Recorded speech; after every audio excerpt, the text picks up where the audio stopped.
আজকের গল্পের লেখক হিসেবে রয়েছে আমাদের হাফিজুল ভাইয়া, আর ভয়েসে বিজয় অসীমা।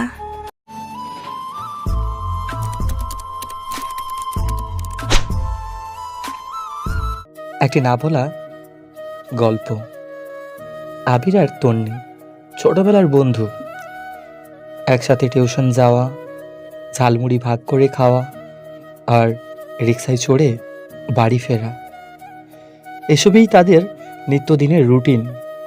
কিন্তু সময় গড়ানোর সাথে সাথে তাদের এই বন্ধুত্বে এক অদ্ভুত নীরবতা বাসা বেঁধেছে।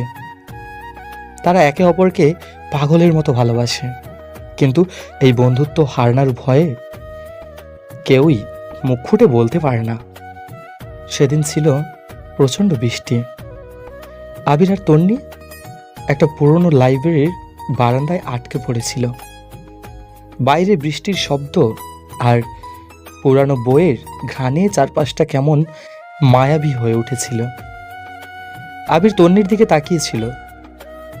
তন্নির চুলে বৃষ্টির কয়েক ফোঁটা বিন্দু জমে আছে।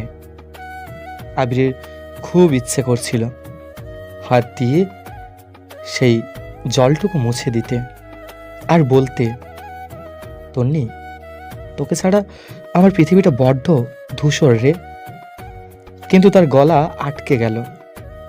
সে শুধু মৃদু স্বরে বলে উঠল, তন্নি, ছাতাটা মনে হয় আজ আর লাগবে না। তন্নিও তখন মনে মনে অন্য এক যুদ্ধে লিপ্ত। সে ভাবছিল, আবির কি বুঝতে পারে না কেন আমি রোজ তার জন্য নীল রঙের জামা পরি? কেন তার প্রিয় কফিটা তেতো হলেও আমি হাসি মুখে খেয়ে নিই? তন্নি আলতো করে বলে উঠল, বৃষ্টিটা আজ থামবে বলে মনে হচ্ছে না। আবিরের ডায়েরিটা ছিল তন্নির নামে গড়া এক মন্দির। সেখানে প্রতিটা পাতায় তন্নির হাসির বর্ণনা, তার অভিমানী চোখের ভাষা, সব লেখা। কিন্তু সেই ডায়েরিটা থাকতো টেবিলের একদম নিচের ড্রয়ারে, তালা বন্ধ। ঠিক তেমনি তন্নির ফোনের ড্রাইফ্রুট বক্সে জমেছিল অসংখ্য মেসেজ। ভালোবাসি আবির, কিন্তু কোনোদিনও সেন্ড বাটনে ক্লিক করা হয়নি। মাঝে মধ্যে তাদের আড্ডায় অন্য বন্ধুদের আনাগোনা বাড়ে। কেউ যখন তন্নিকে নিয়ে ঠাট্টা করে, আবিরের চোয়াল শক্ত হয়ে যায়, ভেতরে ইৎসার আগুন জ্বলে। আবার তন্নি যখন দেখে আবির অন্য কোনো মেয়ের সাথে সহজভাবে কথা বলছে, তার বুকটা ধক করে ওঠে। তারা একে অপরের খুব কাছে থেকেও কয়েক আলোকবর্ষ দূরে দাঁড়িয়ে। আসলে কিছু ভালোবাসা এমনই হয়। হারানোর ভয়ে তারা নিজেদের গুটিয়ে রাখে। তারা জানে, যদি ভালোবাসা প্রকাশ করার পর প্রত্যাঘাত হয়, তবে বন্ধুত্বের সেই সহজ পথটাও চিরতরে বন্ধ হয়ে যাবে। তাই আবির আর তন্নি আজও একে অপরের চোখে তাকিয়ে অনেক কিছু বলতে চায়, কিন্তু শেষ পর্যন্ত ঠোঁটের কোণে হাসি ঝুলিয়ে বলে ওঠে, ভালো আছিস তো? কয়েক মাস কেটে গেছে। আবির আর তন্নির মধ্যে সেই একই লুকোচুরি খেলা চলছিল।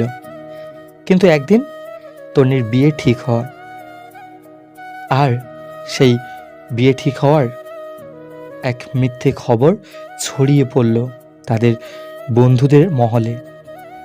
আবির যখন খবরটা শুনল, তার মনে হলো পায়ের তলার মাটি সরে যাচ্ছে।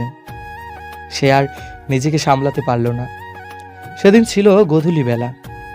আবির তন্নির বাড়ির সামনে গিয়ে দাঁড়ালো। তার চোখে মুখে ছিল এক অদ্ভুত অস্থিরতা। তন্নি বেরিয়ে আসতেই আবির কোনো ভূমিকা ছাড়াই বলে উঠল, তন্নি, তুই কি সত্যিই চলে যাবি আমাকে এই মাঝ রাস্তায় ফেলে রেখে? তন্নি অবাক হয়ে তাকিয়ে রইল। সে বুঝতে পারল আবির কিছু একটা ভুল শুনেছে, কিন্তু আবিরের চোখে জল আর কণ্ঠের আকুলতা দেখে তার নিজের জমানো পাহাড় সমান আবেগ আর ধরে রাখা সম্ভব হলো না। তন্নি শান্ত স্বরে বলল, কোথায় যাব আবির? তুই তো কোনো দিন পথটাই দেখাসনি। আবির এবার তন্নির হাতটা শক্ত করে ধরল। তার কাঁপা কাঁপা গলায় বেরিয়ে এলো সেই বহু বছরের লালিত বাক্যটি, তন্নি, আমি তোকে ছাড়া বাঁচতে পারবো না, তোকে খুব ভালোবাসি। তন্নির চোখের কোণেও জল চিকচিক করে উঠল। সে মৃদু হেসে মাথা নিচু করে বলল, এই কথাটা শোনার জন্যই তো কতগুলো বছর ডায়েরির পাতায় তোকে খুঁজেছি।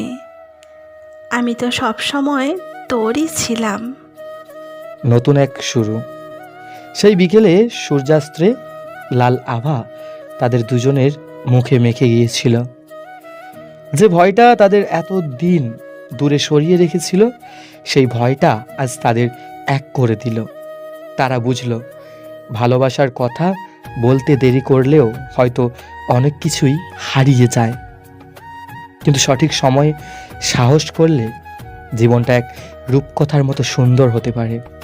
আবির আর তন্নির সেই পুরনো বন্ধুত্বের রিক্সাটা এখন ভালোবাসার রাজপথে চলতে শুরু করলো।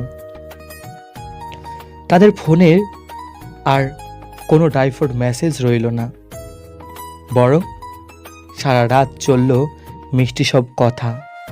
আবির আর তন্নির সেই না বলা কথাগুলো যখন অবশেষে ডানা মেলল, তখন তাদের চারপাশের পৃথিবীটাও যেন বদলে গেল।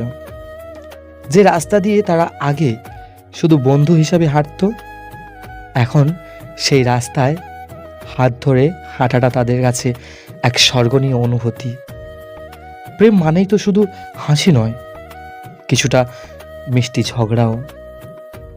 একদিন আবির তন্নির জন্য একটা নীল শাড়ি নিয়ে এলো। তন্নি শাড়িটা দেখে মুচকি হেসে বলল, তুই জানতিস আমি আজ নীল শাড়ি পরতে চেয়েছিলাম? আবির গর্ব করে উত্তর দিল, তোর মনের খবর তো আমি সেই ছোট্টবেলা থেকেই রাখি, শুধু মুখ ফুটে বলতে পারিনি। তন্নি তখন কৃত্রিম রাগ দেখিয়ে বলল, হ্যাঁ, খুব তো পণ্ডিত। তাহলে এতদিন কেন আমায় কাঁদালি? আবির আর কিছু না বলে তন্নির কপালে একটা আলতো চুমু এঁকে দিল। ব্যাস, সব অভিমান মুহূর্তেই জল হয়ে গেল। পুরনো সেই ডায়েরি। একদিন বিকেলে তারা দুজনে বসে আবিরের সেই পুরনো ডায়েরিটা পড়ছিল। তন্নি যখন নিজের নামের প্রতিটা কবিতা আর অনুভবের কথাগুলো নিজের চোখে দেখল, তার চোখে জল চলে এলো। সে বুঝতে পারল আবির তাকে কতটা গভীর থেকে ভালোবাসে। তন্নি তখন নিজে ফোনটা বের করেই অজস্র ডাইভার্ট মেসেজ আবিরকে দেখালো। আবির অবাক হয়ে দেখল তন্নিও প্রতিটা মুহূর্তে তাকেই চেয়েছিল।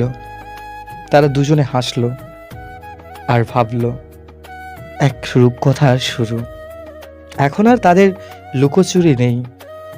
বিকেলে রিকশায় চড়ে তারা যখন যায়, তখন আর দুজনের মাঝে কোনো দূরত্ব থাকে না।